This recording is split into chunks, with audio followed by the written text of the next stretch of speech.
Huwag mo itong lisanin.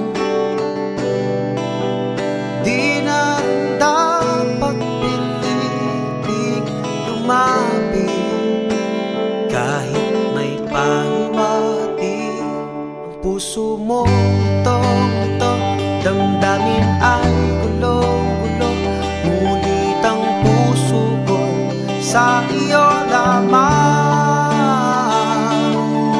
Manhid sa bawat sandali, ano bang tama at mali?